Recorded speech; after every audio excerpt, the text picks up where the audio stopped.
Hello and welcome. It's The Chat. I am Manny.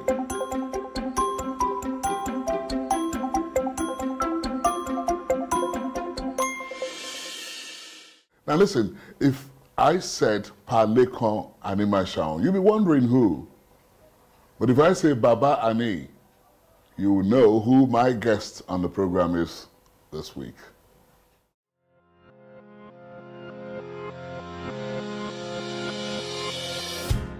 Pa Lekan Animation, popularly known as Baba Ani, is a veteran Nigerian musician, baritone sax player, vocalist and former leader of Fela Kuti's legendary Egypt 80 band. Baba Ani was born on August 18, 1936 in Isaleko local government area of Lagos State. He attended All Saints Primary School, Oshogbo, Bethel Secondary School, Lagos, and National High School, Ebute Metta. In 1959, Baba Ani was taught music by Chris Ajilo, one of Nigeria's veterans whose music ruled the airwaves between the 50s and the 80s. He played in Chris Ajilo's band at the Federal Palace Hotel in Lagos, performed for the NBC Dance Orchestra, and was a member of the Independence National Band of 1960. Taking up a formal job in 1961, Baba Ani became a sanitation officer in Lagos State and also worked at the Lagos Town Council. In between his job as a sanitation officer and a performer, fate connected him with Fela Anikulapo Kuti, who recruited him into the Egypt 80 band in 1964, and he later became the band's leader in 1979. Baba Ani was one of the frontline members and leader of the Movement of the People, MOP, a political party founded by Fela during the Second Republic to reject the corrupt and dictatorial rulers across the African continent. Baba is not just an instrumentalist. He writes and has an album to his credit. His first album, No Profile Not for the Blind, was released in 1995. He retired from the Egypt 80 band in December 2016 and now operates his own.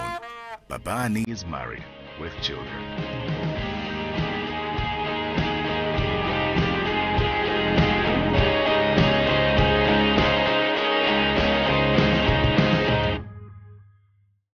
Pa Lekan Animation. In fact, I'm just realizing that I should have even added Tajuddin. You have been loyal to Fela Kuti, the late Fela Kuti, for over 50 years. That's true. How old are you now?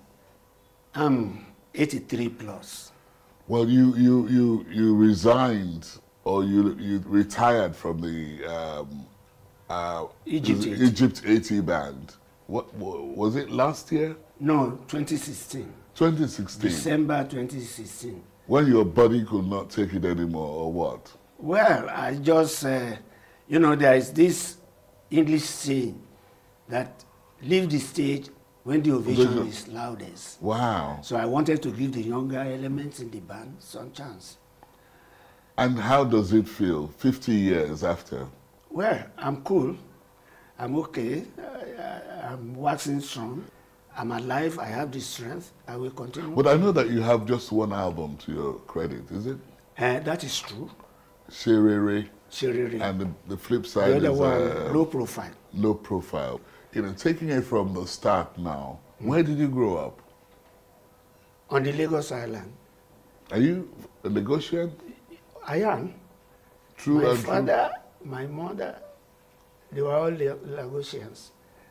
Now, I mean, I heard the story of your brother, your senior brother, who gave you the saxophone and another and the trumpet. And the trumpet. When you indicated your interest to be a musician. Yeah. How did you feel when you had those things? I was very, very happy. Very happy. But had you played those instruments before you got them from your brother? No. So why the interest in you know, the saxophone? Well, in those days, we used to go to cinema houses, unlike now that we have televisions everywhere. So whenever I went to the cinema house, and the film is about music and things like that. I used to see musicians on the screen playing different instruments. And actually, my brother too, my senior brother, he was a saxophonist. So that made me to decide to play. Had you also seen Fela at that time? No, I never knew him until 1965. So where did you meet him for the first time? Well, I met him for the first time at the NBC studios. Yeah, a lot of people won't know what you're talking about. NBC, Nigerian Broadcasting Corporation. FRCN, Federal Radio Corporation of Nigeria today. Today? Yes. Okay.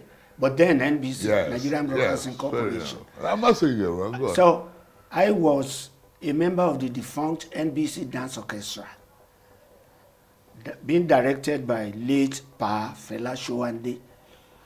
Okay, I know that name. And Fela Anikulapo Kuti was then a producer of jazz program on NBC radios and things like that.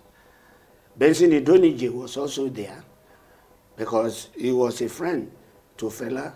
They worked together as producers at the NBC studios. So I got there. He already had my part written on a piece of paper.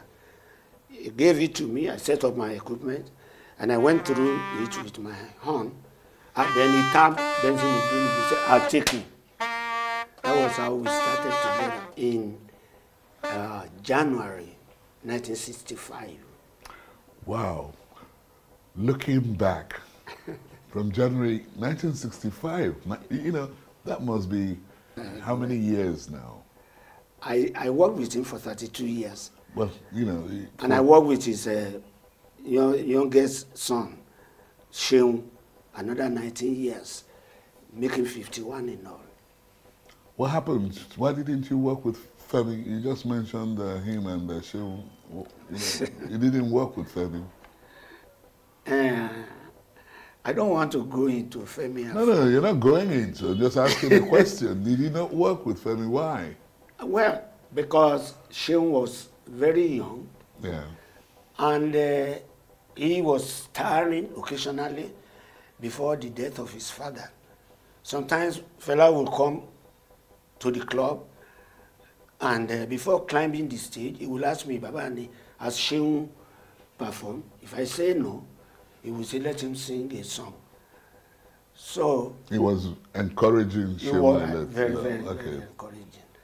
And then my study of Femi showed me that we cannot work together. I heard he banned you from coming to the shrine. Is that true? Yes, he did. How did you feel about that? Nothing.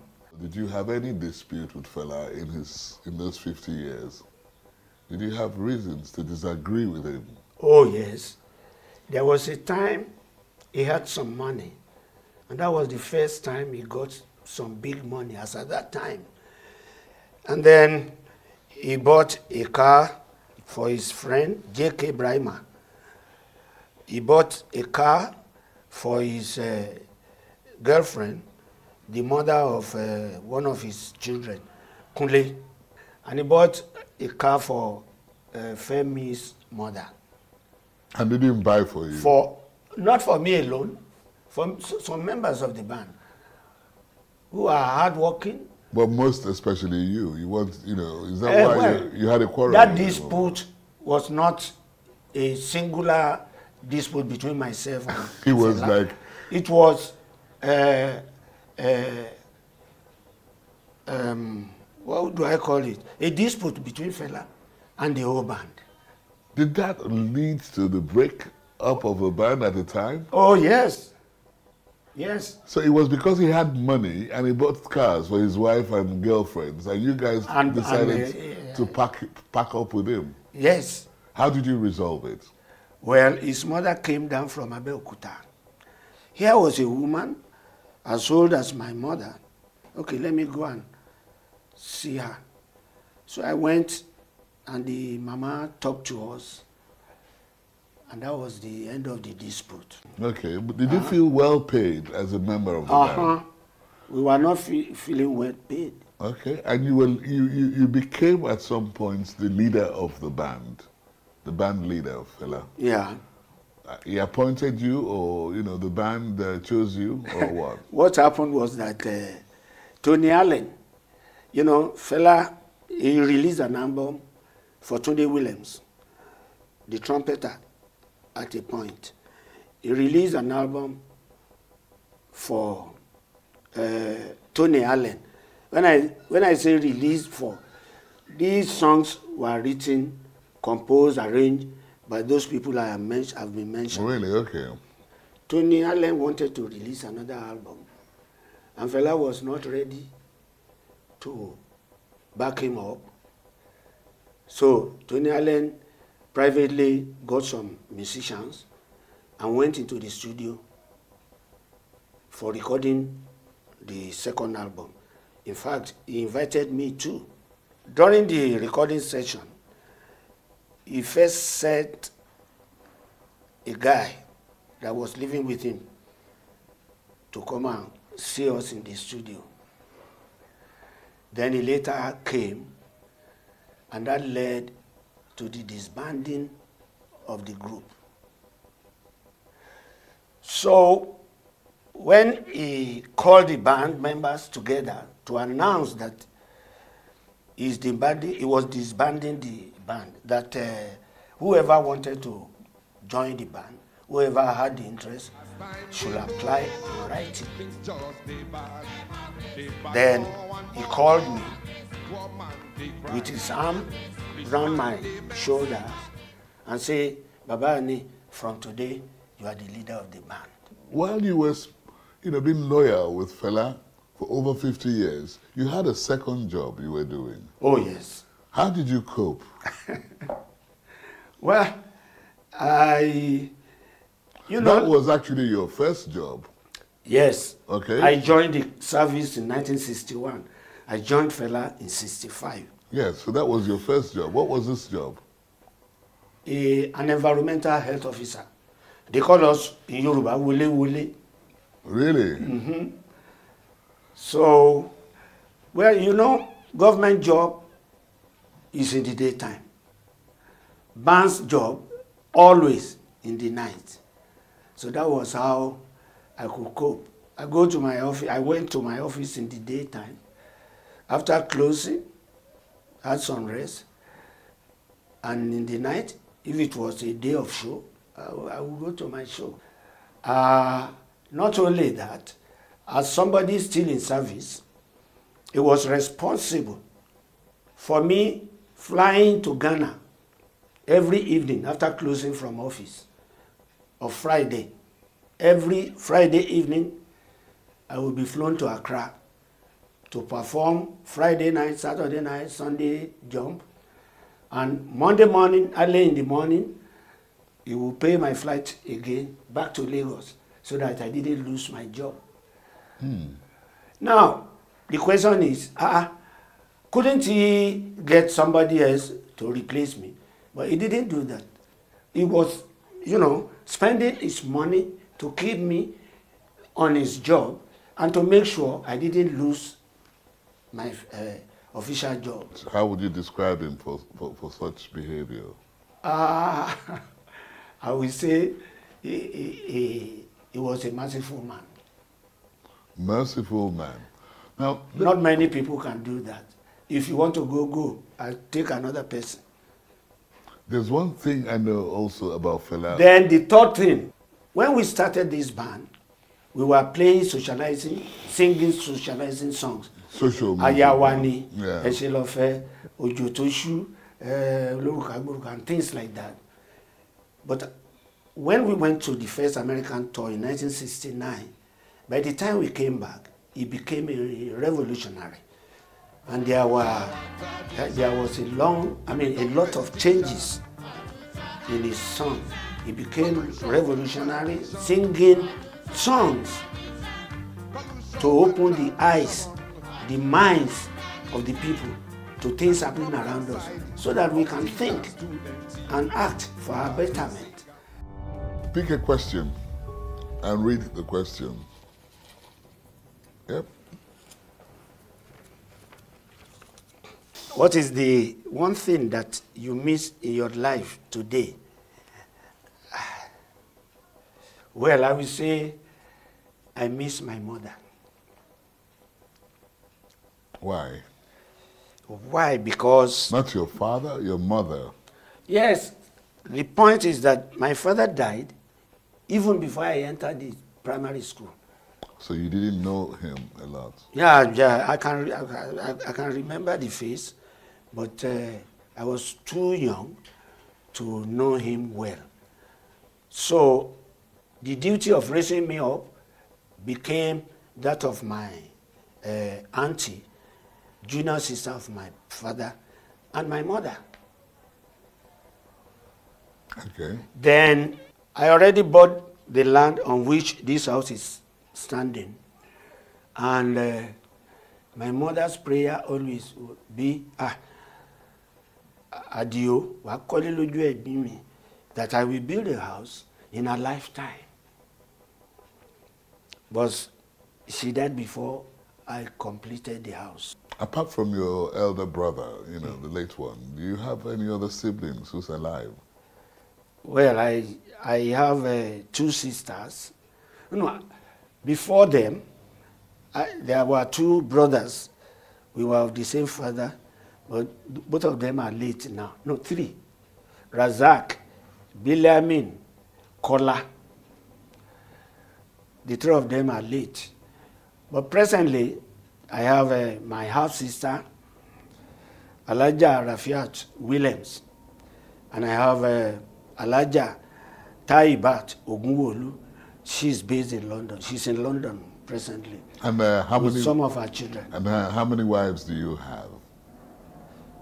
Well, I was having 3, but I divorced 1. So now I have 2 wives. You mean you divorced one or she divorced you? I divorced her for certain obvious reasons that I couldn't stand. Really? Mm-hmm. So you have 2 now? Yeah. Which one do you prefer? Prefer?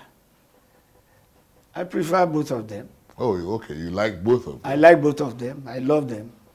And you love them both equally? Oh, yes. I try my best. Some people will call Fela a prophet, you know? Yeah. And although I wouldn't, because I think that what he was singing in those days, okay, just have not changed. You know, they still continue. We have people, you know, talking about traffic, you know, army arrangements, you know, all sorts of things that he sang about those days are things that are still happening. You know, so I don't think he is that much of a prophet. Okay, my brother, can you tell me some things that all the prophets, from Abraham, from Moses, Jesus Christ, Muhammad, were saying or were preaching against in their time that has still not happened today? I couldn't tell you. Because all these prophets, I know that Fela they prophesied, they talked about prostitution, they talk about unholy habits and things like that. And we still have those things happening today. But that one doesn't prevent us from calling them prophets. Was that why you call Fela a prophet? Because whatever he sang about were happening and are still happening. Just like the other people we took as prophets. They said certain things that were happening at their time. And those things are still happening today. So the same thing applies. Did you have any point in time to advise Fela about his lifestyle, especially with women? Oh, before yes. He, you know, you did? Yes. What happened? He didn't listen to you or what? There was a time the NDLE, or what do they call them? Drug law enforcement agents. Yes. They raided the shrine at Purple Street at that time. And they were carted away. The women, Fela, and some of the boys staying with him. But I think after a week or so, they were released. And there was one evening after their release that I went to the house and I saw the women still selling their wares in the compound. So I went up to him. I was one of the few people that he will allow into his bedroom. So I went there. He was lying in bed. And I told him, I said, Fela, what's happening? He said, about what? I said, these people, I met them downstairs. They were still selling. He was very, very annoyed. He got up from bed. Say, Baba Ani, what are you saying? You want me to be afraid of the government? Then he started yabbing me. Look at him. This and that. He yabbed and yabbed me. I didn't say a word after that. Because he was your boss. And I saw that my comment or my, was not going down well with him. So I just kept quiet. You think Fela would have been playing Afrobeat music, up till this moment, if he were alive, and still using, the same sort of lyrics against government and preaching against, what is it called, social... Actually, I think so. Because he was too committed to go back. Too committed. Here was a man that would not take contract from government. He would not take oil blocks. You see, he was prepared to die for what he was doing.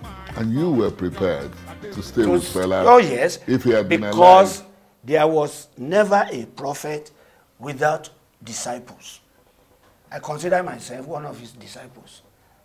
So you would have continued, you would never have retired in music if Fela was alive? Oh yes, it would have been a different story. It would not be like me working under my last born.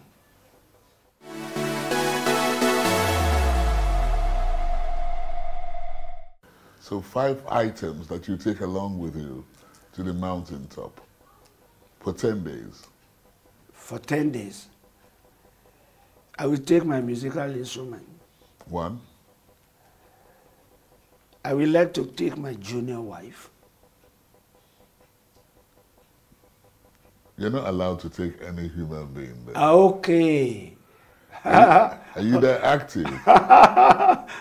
Okay. I've picked my musical instrument. Which instrument would that be? Saxophone. Okay, the saxophone. A saxophone. Yeah. I will take a piano. I can't take 2. Well, it's up to you. I will take a piano. And I will like to take my music books. Okay. I would like to have food. Okay. Good clothes. Okay. To clothe myself. Where would you be going to? I thought you would have preferred to go around. I could go around in good dress up on top of the mountain. Okay. Can you tell me one thing that makes you really happy in life?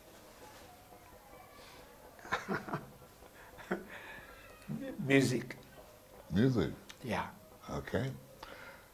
Thank you very much. You're welcome. Pa Lekan Animation. Baba Ani. My brother. It's been a pleasure talking to you. Thank you. And I've had fun. It's been Pa Lekan Animation, a.k.a. Baba Ani, of the famous Afrobeat bands by the legendary Fela Anikulapo Kuti. I am Manny. See you next time. The Chat is produced by Channels Television. You can watch it again online. Just visit our social media platforms: Twitter, YouTube, Facebook.